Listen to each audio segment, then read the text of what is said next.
Welcome students and my day parents.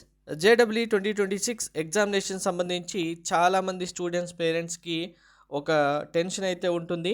మేము application number లేదు మా దగ్గర, లేదంటే పాస్వర్డ్ లేదు మర్చిపోయాం అని చాలామంది టెన్షన్ పడతారు. సో వరి అవ్వకండి. మీ దగ్గర అప్లికేషన్ ఫామ్ నెంబర్ లేకపోయినా, లేదు అది డిలీట్ అయిపోయినా, మీ యొక్క పాస్వర్డ్ మర్చిపోయినా, అసలు మీ దగ్గర లేకపోయినా సింపుల్గా ఇప్పుడు నేను చెప్తున్నట్టు చేయండి. మీకు మీ అప్లికేషన్ నెంబర్ పాస్వర్డ్ అనేది వచ్చేస్తుంది.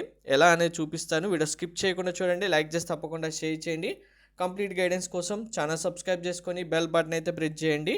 మీకు జేఈ మెయిన్స్ సైట్ అయితే ఓపెన్ చేసేయండి. సైట్ ఓపెన్ చేసిన తర్వాత డౌన్ స్క్రోల్ చేస్తే మీకు ఇక్కడ download confirmation page for session 1 అనే ఆప్షన్ ఉంటుంది చూడండి. మీరు ఒకవేళ పాస్వర్డ్ అప్లికేషన్ నెంబర్ మర్చిపోతే దీన్ని క్లిక్ చేస్తేనే మీకు మళ్ళీ రిట్రీవ్ చేసుకోవడానికి ఉంటుంది. దీనిపైన క్లిక్ చేయండి. క్లిక్ చేసినప్పుడు ఇక్కడ మీకు ఆల్రెడీ రిజిస్టర్డ్ క్యాండిడేట్ అనే ఆప్షన్ ఉంటుంది. లాగిన్ పైన క్లిక్ చేయండి. క్లిక్ చేసినప్పుడు ఇక్కడ మీకు 2 ఆప్షన్స్ ఉంటాయి చూడండి. Forgot application number, forgot password. So మీరు అప్లికేషన్ నెంబర్ కనుక మర్చిపోతే ఫర్గట్ అప్లికేషన్ నెంబర్ పైన క్లిక్ చేయండి. మీరు మీ డీటెయిల్స్ అయితే ఎంటర్ చేయాల్సి ఉంటుంది. ఎంటర్ చేస్తే మీ అప్లికేషన్ నెంబర్ ఆటోమేటిక్గా మీకు మొబైల్కి మెయిల్కి వచ్చేస్తుంది. ఇన్ కేస్ మీరు కనుక ఇప్పుడు నేను చెప్పినట్టు పాస్వర్డ్ కనుక మర్చిపోతే మీకు 3 ఆప్షన్స్ ఉంటాయి. ఒకసారి క్లియర్గా చూడండి.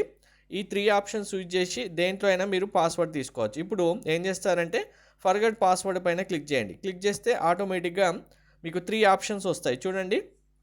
మీరు అప్లికేషన్ ఫిల్ చేసే టైంలో సెక్యూరిటీ క్వశ్చన్ ఒకటి ఉంటుంది.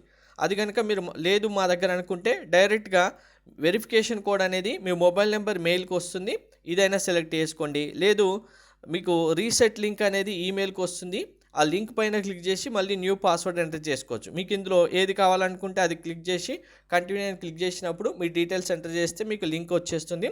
వచ్చిన తర్వాత మళ్ళీ న్యూ పాస్వర్డ్ క్రియేట్ చేసుకోవచ్చు. అప్పుడు ఇంకా మీరు ఆ న్యూ పాస్వర్డ్ సేవ్ చేసుకొని అప్లికేషన్ నెంబర్తో మీరు లాగిన్ చేసి మీకు కావాల్సినవి వెరిఫై చేసుకోవచ్చు. Thank you. ఇలా అందరూ చేసేసుకోండి సింపుల్గా, వరి అవ్వకండి.